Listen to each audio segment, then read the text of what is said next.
भक्ति ने जन्म लिया है वो भूमि कैसी होगी।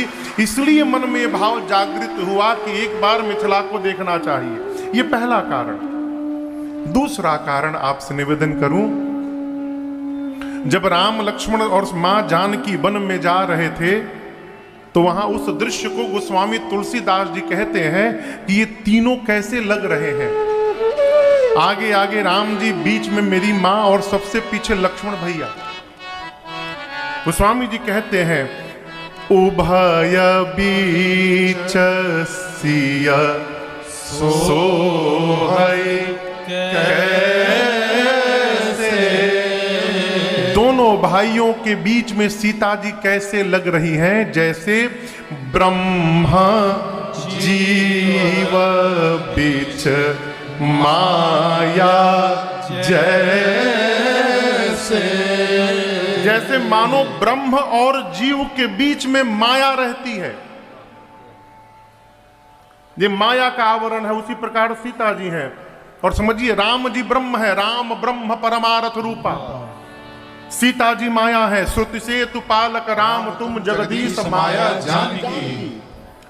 यदि राम जी ब्रह्म है और सीता जी माया है, इसी सिद्धांत से कहा गया है लक्ष्मण जी जीवाचार्य है, जीवों के आचार्य हैं। हम जितने जीव हैं, हम जीवों के आचार्य कौन है?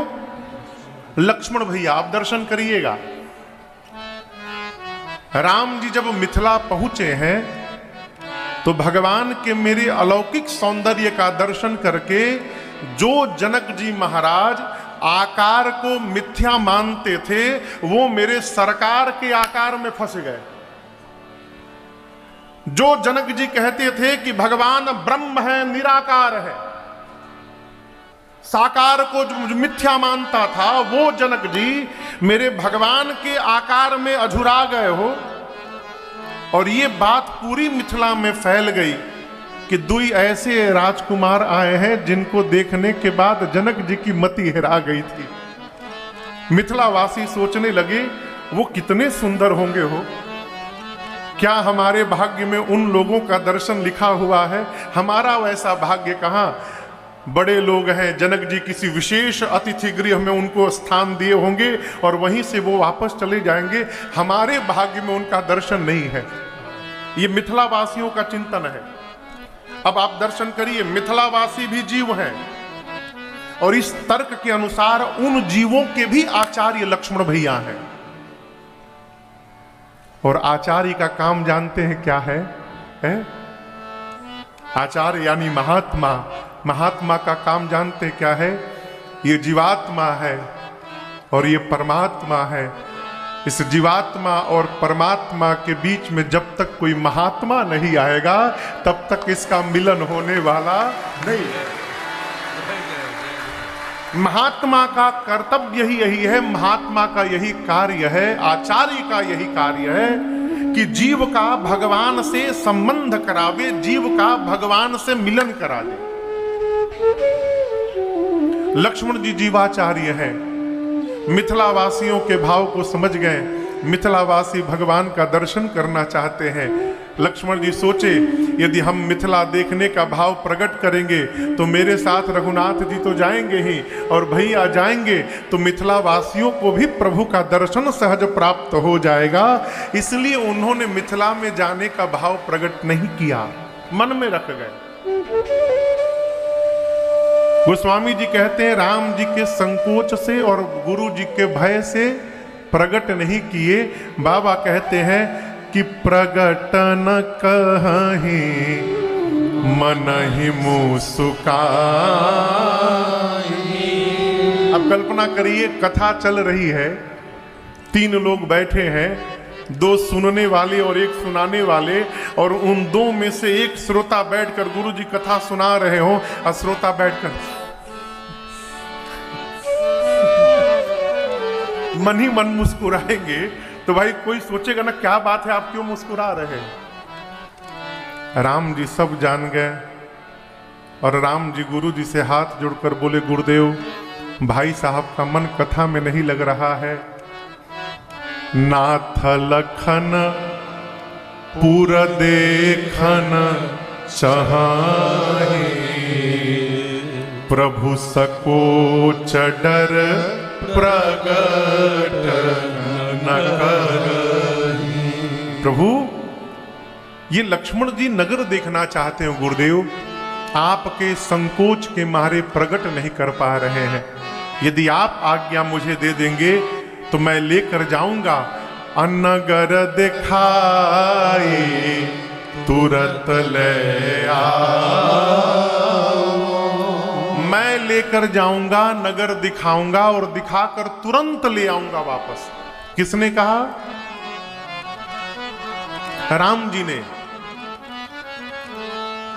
गुरुदेव भगवान विश्वामित्र जी मन ही मन सोचने लगे कि जैसे लक्ष्मण जी पहली बार आए हैं उसी प्रकार राम जी भी पहली बार मिथिला आए हैं। हम आपको सही बतावें, आज 5 दिन हो गया मुझे यहां आए। इस पांडाल से ठीक इस दिशा में 1 किलोमीटर पर निवास नहीं है जहां ठाकुर जी रुके हुए हैं हमारे, 1 किलोमीटर भी नहीं है। लेकिन इतहत बढ़हन चौहद्दी मार के हम आते हैं यहां पर, इतना घूमते हैं गली गली गली गली कि आज तक हमको रास्ता याद नहीं हुआ। यदि अकेले छोड़िएगा तो हम गुम हो जाएंगे। 5 दिन हो गया हमको। अब हम आपसे कहें कि चलिए हम आपको अतरौलिया घुमाते हैं, क्या घुमाएंगे? ये न जाने कौन इस सड़कों का डिजाइन किया है, किधर भी जाइए तो घूम फिर कर यहीं पहुंच जाता है सड़क। जहां एक मोड़ आप भूलें तुरंत कथा पांडाल पहुंच जाएंगे। हम आपको क्या घुमाएंगे? गुरु जी सोचे जैसे राम लक्ष्मण जी पहली बार आए हैं उसी तरह राम जी भी आए हैं। तो जब राम जी स्वयं नहीं देखे हैं मिथिला तो ये लक्ष्मण जी को क्या दिखाएंगे? इसका अर्थ है कि ये दोनों भैया मिथिला दर्शन करना नहीं चाहते, फिर मिथिला वासियों को अपना दर्शन कराना चाहते हैं, इसलिए जाने की अनुमति मांग रहे हैं। और देखिए यही भगवान की उदारता है, यही भगवान की विनम्रता है। और समझिएगा, जीवन में आदर अकड़ का नहीं होता है, जीवन में आदर विनम्रता का होता है। जो जितना विनम्र होता है वो उतना समाज में आदरणीय बना रहता है। आप कभी दर्शन करिएगा किसी भी मंदिर में, जब ठाकुर जी के श्री विग्रह का प्राण प्रतिष्ठा होता है तो उससे पहले ठाकुर जी की शोभा यात्रा निकलती है ना। पालकी में भगवान के विग्रह को बिठाकर अब पूरे गांव में घुमाया जाता है। क्यों? इसलिए घुमाया जाता है, भगवान सोचते हैं कि आज से तो मैं मंदिर में बैठ जाऊंगा। लेकिन कई लोग इस गांव में ऐसे भी होंगे जो बेचारे जिनके पास पांव नहीं होगा, कई लोग ऐसे भी होंगे जो बीमार होंगे, कई लोग मर्यादा के कारण घर से बाहर नहीं निकल पाते होंगे। यदि आज मैं मंदिर में बैठ गया तो वो मेरे दर्शन से वंचित रह जाएंगे। इसलिए मंदिर में जाने के पहले भगवान द्वार द्वार घूम घूम कर और गांव वालों को पहले अपना दर्शन करा देते हैं, उसके बाद मंदिर में जाकर बैठते हैं। उसी भाव से भगवान भी जा रहे हैं। मिथिलावासी मेरे पास नहीं आ सकते तो क्या हुआ, मैं तो उनके पास जा ही सकता हूं। गुरुदेव ने अनुमति प्रदान की।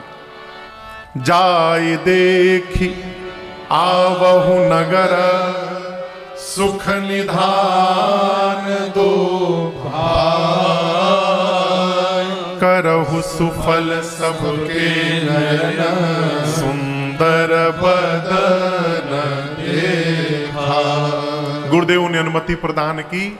दोनों भैया दंडवत करके मिथिला भ्रमण करने हेतु चले हैं। सायंकाल का समय है, 3 बजे वार्ता शुरू हुई। मान लीजिए आधी घंटे वार्ता हुई होगी गुरुजी में राम जी में। 3:30 बजा अखिलेश बाबू, 3:30 बजे राम जी लक्ष्मण जी के साथ नगर में निकले। शाम के समय बच्चे घर के बाहर गलियों में खेल रहे थे। आजकल लड़का मोबाइल पर खेलते हैं, लेकिन पहले बच्चे घर के बाहर खेलते थे। बच्चों ने जैसे राम लक्ष्मण जी को देखा तो घर की चर्चा वो भी सुने थे। 2 ऐसे राजकुमार आए हैं जिनको देखकर जनक जी की मति हेरा गई। बच्चों ने जैसे भगवान को देखा, बच्चे भगे घर में और जाकर माता पिता से बोले दोनों बाहर आ गए हैं। जैसे भीतर सूचना पहुंची, बाबा कहते हैं ए जी देखा नगारा भूप सुत आए, देखा नगारा भूप सुत आए, समाचार पुरवासिन पाए, समाचार पुरवासिन पाए। सब लोग धाए धाम काम सब त्यागी, धाए धाम काम सब त्यागी, मनहु रंक निधि लूटन लागी, मनहु रंग निधि लूटन लागी, जुबती भवन झरोखन लागी, जुबती भवन झरोखन लागी, निरखहि राम रूप अनुरागी, निरखहि राम रूप अनुरागी, निरखहि राम रूप अनुरागी।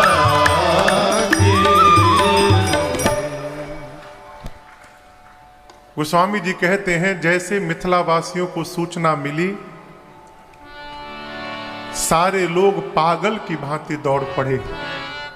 धाए धाम काम सब त्यागी,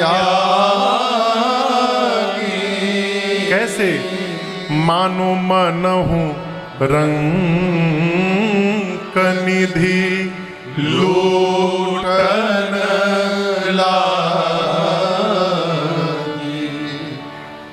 तीन वर्ग है, स्त्री, पुरुष और बालक।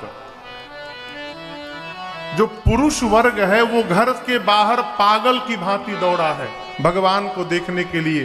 कैसे दौड़ा? धाम काम सब त्यागी।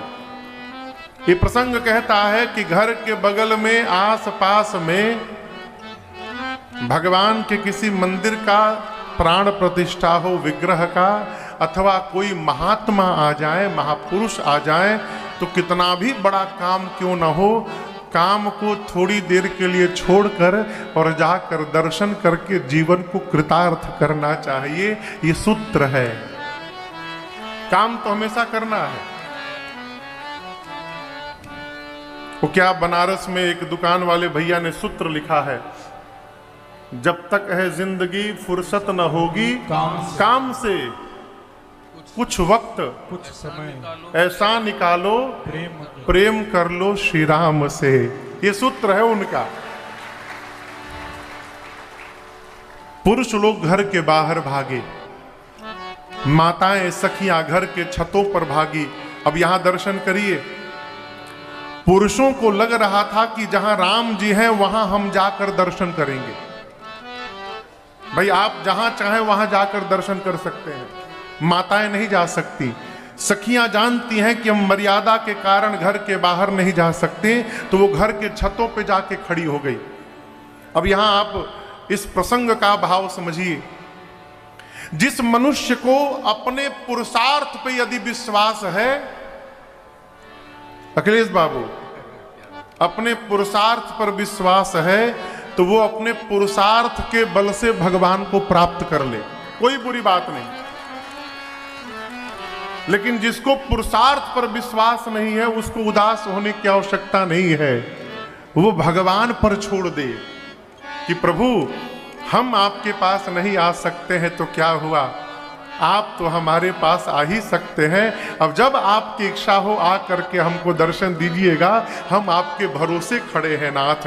पुरुष अपने पुरुषार्थ के बल से भगवान का दर्शन करने चले गए और सखियां माताएं छतों पर भगवान के भरोसे जाके खड़ी हो गई। प्रभु आपका जब मन करे तब दर्शन दीजिएगा। मानस में एक ही परिवार में 2 लोगों को भगवान ने दर्शन दिया। कथा है मानस जी में। कौन?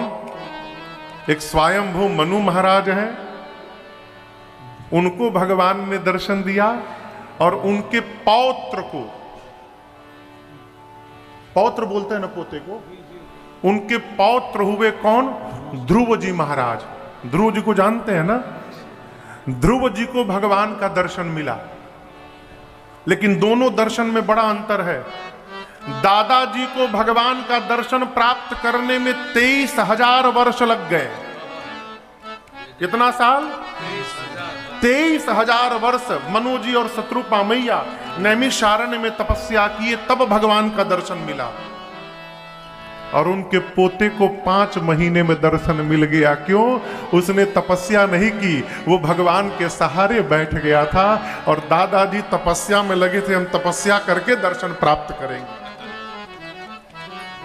निवेदन करना चाहता हूं, सौंप दीजिए।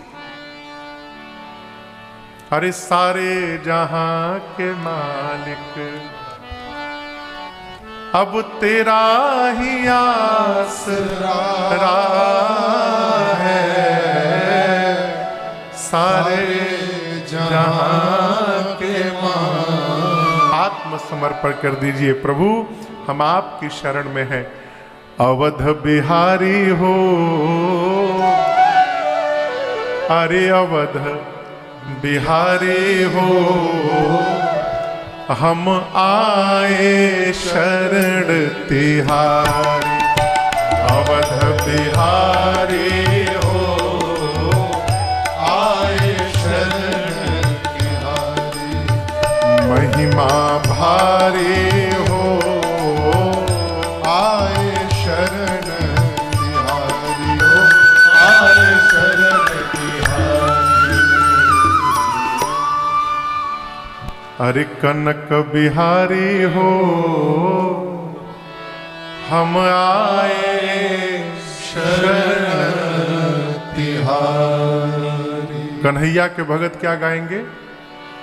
अरे बांके बिहारी हो, अरे गिरिवरधारी हो, हम आए शरण तिहारी। तवास में राघव, तवास में राघव। सबसे बड़ी साधना आपको बतावें, आत्मसमर्पण कर देना। प्रभु हमको कुछ नहीं आता है, हम आपकी शरण में है। समस्या तभी आता है माई बाप जब हम मान लेते कि हमको आता है। यही समस्या का प्रारंभ है। आत्मसमर्पण करिए, हम शरण में हैं आपके। रघुनाथ जी श्रीमद् वाल्मीकि रामायण में सुग्रीव जी से कहते हैं, मित्र पूजा मनुष्य को नित्य करनी पड़ती है, जप नित्य करना पड़ता है, समय समय पर व्रत भी करना पड़ता है, दर्शन भी करना पड़ता है, दान भी करना पड़ता है।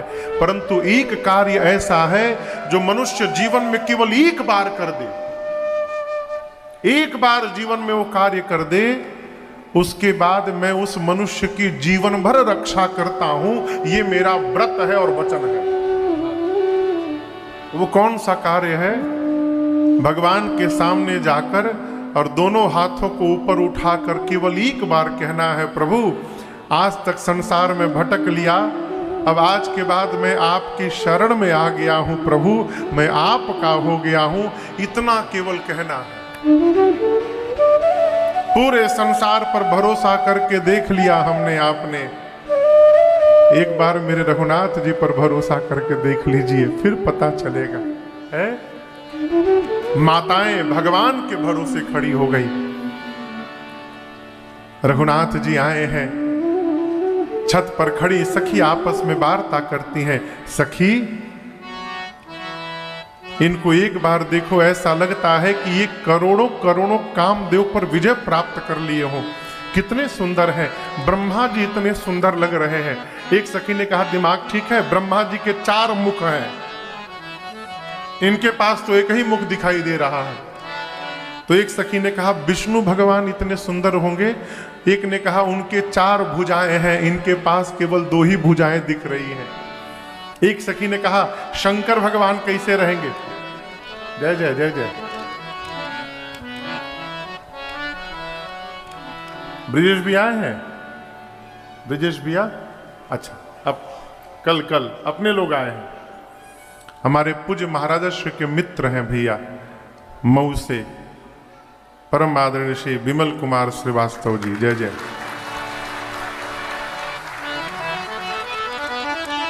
कितना साल हो गया भैया ये बांधे? 13 साल से वो पटका बांधे हैं। हम राम जी के राम जी हमारे हैं का वकील हैं, कोर्टों में बांधी के जाते हैं इसे बेटे। एक सखी ने कहा शंकर भगवान जैसे होंगे। बोले और कोई नहीं मिला? बिकटबे समुख पंच पुरारी। अरे ये तो इतने सुंदर है। अरे कहो सखी अस को तन धारी। संसार में ऐसा कौन सा जीव होगा जो इस रूप को देखकर इस पर मोहित न हो जाएगा, है? एक सखी ने कहा हम आपको एक बात बतावें, हमने सब पता लगा लिया है। ये जो आगे आगे सांवले वाले हैं ना, इनका नाम है राम, इनकी मां का नाम है कौशल्या, और जो पीछे वाले गोरे वाले हैं हाथ में धनुष बाण लिए, उनका नाम है लक्ष्मण, और उनकी मैया का नाम है सुमित्रा। ये दोनों भाई हैं, अयोध्या वाले चक्रवर्ती जी महाराज के पुत्र हैं दोनों। विश्वामित्र जी की यज्ञ की रक्षा के लिए अयोध्या से बाहर निकले, यज्ञ की रक्षा की है, यहाँ धनुष यज्ञ देखने के लिए आए हैं। और मुझे पता चला है कि मार्ग में अपने सतानंद जी की मां अहिल्या जी का राम जी ने उद्धार भी कर दिया। सखी ने पूरा वृत्तांत, पूरा परिचय सुनाया। लक्ष्मण जी नीचे ही हैं, राम लक्ष्मण जी ऊपर से सखियां हैं। सखियों की आवाज लक्ष्मण जी के कान में चली गई। लक्ष्मण जी राम जी से बोले भैया लगता कि ऊपरा के खास बैठल बा पर। अपना कोई खास है भैया? इतना परिचय, सटीक परिचय, एक बार देख लूं क्या ऊपर? राम जी बोले चुपचाप नीचे देखना, इधर उधर कहीं नहीं देखना। तब तक एक सखी ने कहा हम एक बात बताएं, ये गोरा वाला तो नहीं, परंतु जो सांवले वाले हैं ना, जोग जान की यह बर किशोरी जी के लिए ये सांवला वाला एकदम उचित बर दिखाई पड़ रहा है। मेरा मन कहता है यदि महाराज इस सांवले वाले का परिचय जान जाएंगे जनक जी, तो वो वहीं पर अपने संकल्प का त्याग करके और बरबस विवाह करा देंगे। लक्ष्मण जी कहें भैया अब तो विवाह की भी सेटिंग होने लगी ऊपर, एक बार देखूं क्या? राम जी बोले भूल कर भी मत देखना। एक सखी ने कहा रे सखी, महाराज ने इनको देखा भी है, पहचाना भी है, लेकिन उसके बाद भी महाराज ने अपने प्रण का अब तक त्याग नहीं किया है। एक सखी ने कहा चिंता मत करो, जितना मुझे पता है भगवान सबको उचित फल प्रदान करते हैं, और यदि मेरी बात सत्य है तो ये सांवला ही सीता का पति बनेगा, दूल्हा बनेगा, इसमें कोई संशय नहीं है। ये सांवला ही वर बनेगा। ये बात सुनते एक सखी नाचने लगी। सखियां पूछी तुम क्यों नाचने लगी? बोली मैं इनकी बात सुन के प्रसन्न हो गई हूं। विवाह होने के बाद ये जब जब मिथिला आएंगे हम लोगों को तब तब इनका दर्शन प्राप्त होता रहेगा, यानी जीवन भर दर्शन प्राप्त होता रहेगा। अब इससे बड़ा आनंद और क्या होगा, है? और भगवान गए भी मिथिला में। आपको बताऊं एक प्रसंग मैं आपको बताऊं। भगवान जब रावण का वध करके लंका से वापस अयोध्या आए, राजा बने, तो मिथिला से पत्र गया अयोध्या भगवान के लिए। मिथिलावासी रोते रोते पत्र लिखे थे, प्रभु अयोध्या में रहने वाले हमारे दुल्हा सरकार और हमारे सीता किशोरी जी को तो देख लिए, 14 वर्ष आप वन में काट के आए हैं, लेकिन हम आप लोगों को नहीं देख पाए हैं प्रभु, हम आपको देखना चाहते हैं। तो भगवान कहते हैं कि जिस प्रकार बारात के समय साज सज्जा गई थी, वही साज सज्जा लेके भगवान दोबारा मिथिला आए। वही रूप, मानो बारात जा रही हो भगवान की। चारों दुल्हा सरकार, चारों दुल्हन महारानी, मिथिला में भव्य स्वागत हुआ है।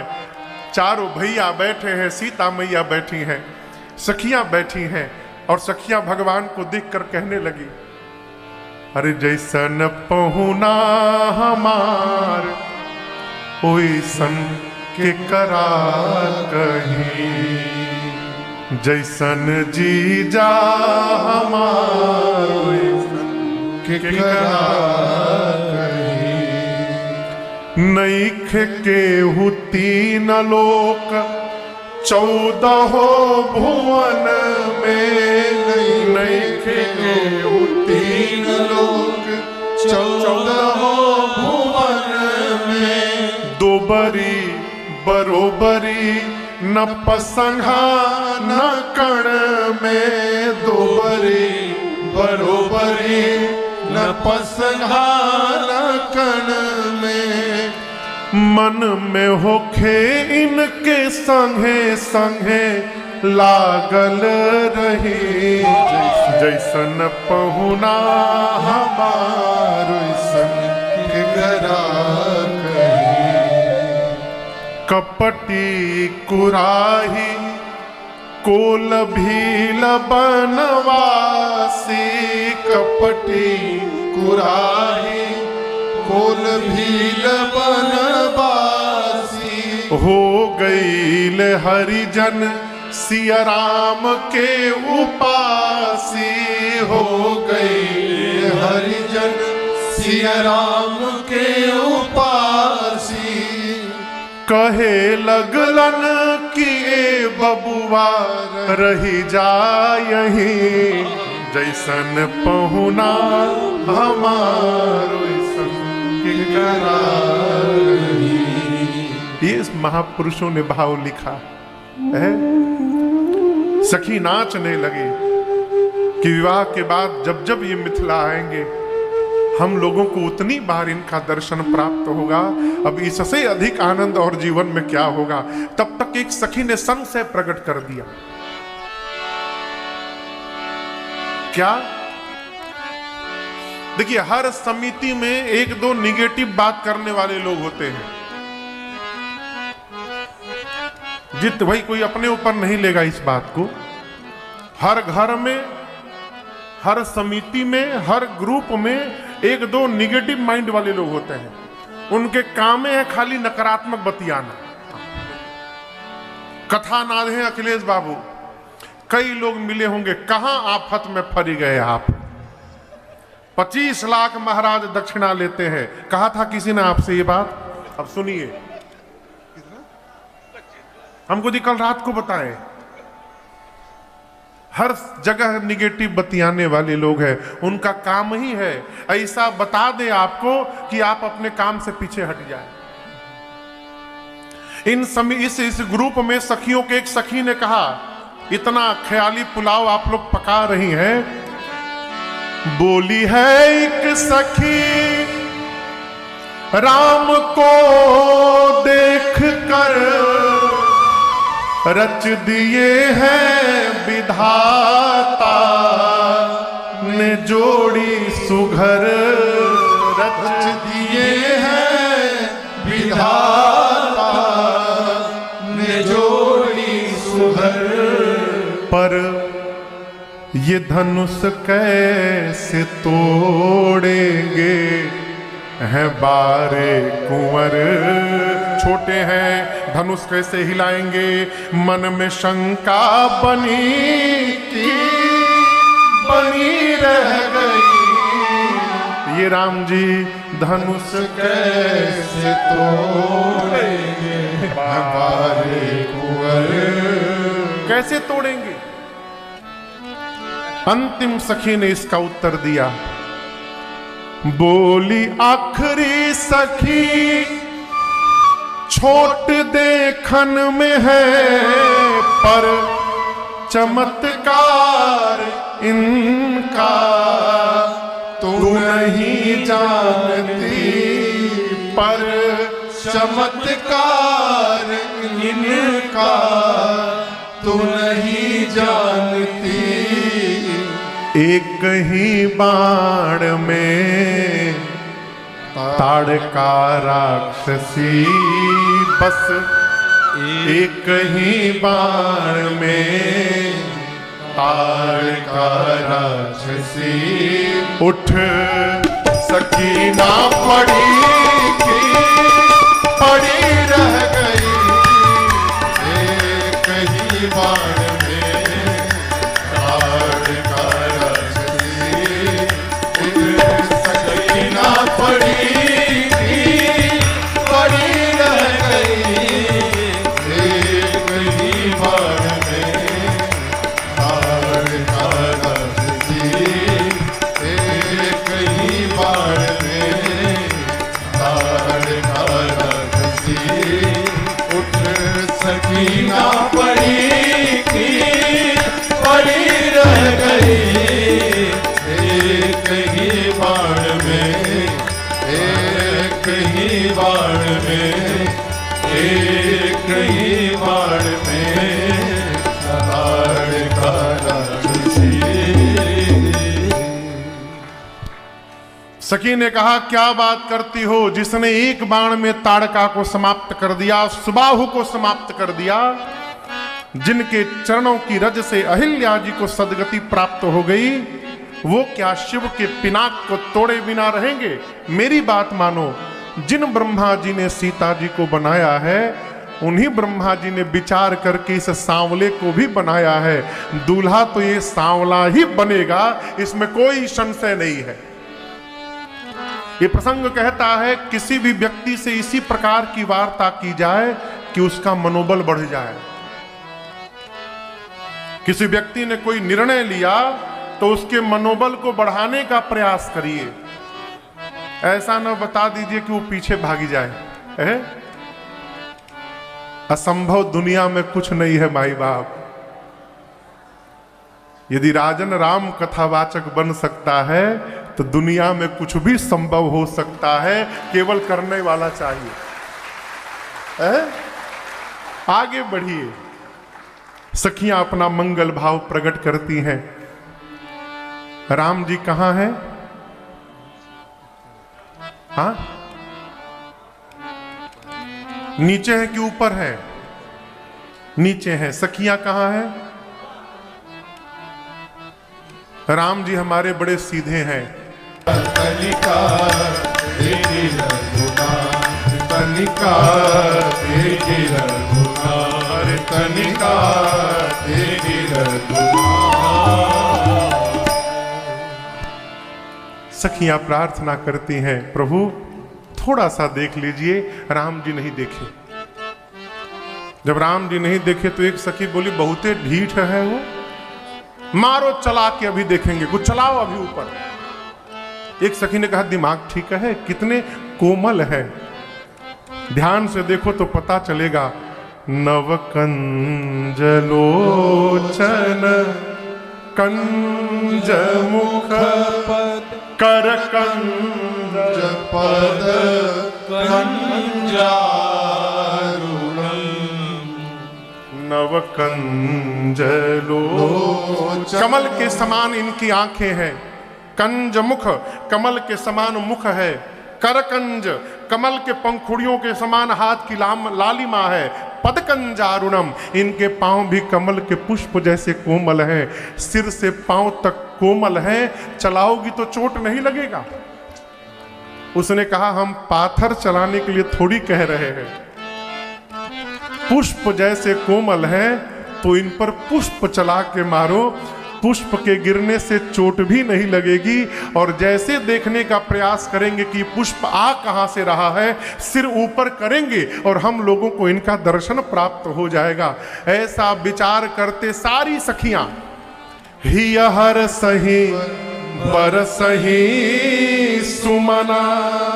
पुष्प की वर्षा होने लगी। सुमुखी सुलोचन वृंद। भगवान ने देखा और जाहि जहां जहां बंधु दो। जिसको जिसको मेरे रघुनाथ जी ने देखा तहां तहां परमानंद। उसको लगा मानो परमानंद प्राप्त हो गया। और होगा भी क्यों नहीं माई बाप। भगवान को देखने तो सब जाते हैं। सोचिए वो जीव कैसा होगा जिसको भगवान देखते होंगे। हमारे श्रीधाम वृंदावन में सूरदास जी नित्य बांके बिहारी जी के मंदिर में जाते थे। दीदी है नित्य जाते थे।